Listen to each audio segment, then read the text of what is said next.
For today's video, dito naman ang inyong domestic helper dito sa Singapore.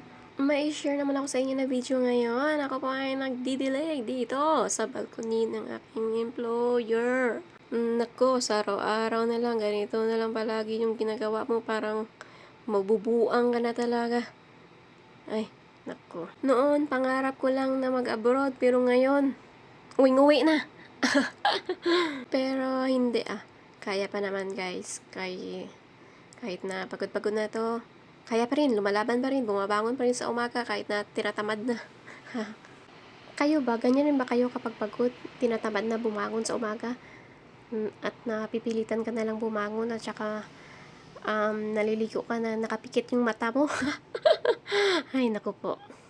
Dito pala ay kakatapos ko lang maglinis ng buong bahay, magmap, magwalis-walis, magpunas kung saan-saan, magligpit ng mga kalat ng mga bata. Ay, tinapos ko na lahat para makapagdilig-dilig naman ako dito, tsaka para makapagmuni-muni naman ako dito sa may balcony na kung saan ay may peace of mind ka dito kasi ikaw lang dito mag-isa.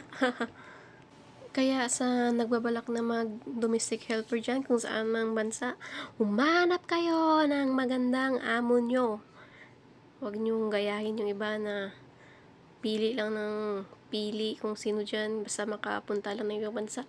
Piliin nyo talaga yung magandang amo na paroroonan nyo kasi dyan nakasalalay yung araw-araw nyo kasi yung iba nga 2 months, 3 months umuwi na kasi sobrang stricto doon ng amo, stress, pagod sa trabaho, pero laban pa rin. Pero iba nasisira na yung mental health nila, di ba?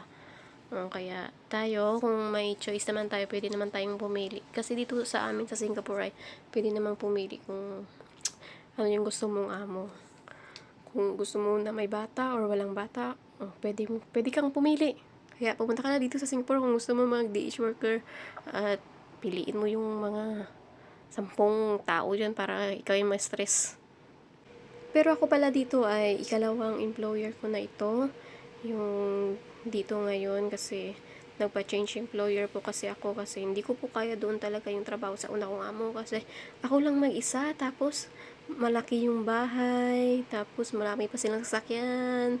Ganun po yung trabaho doon, kaya nagano po yung isip ko. Mabuti nga nagumandara yung isip ko at saka nag-message talaga ako sa aking agency na magpalit po ako ng employer, kaya pinayagan naman ako.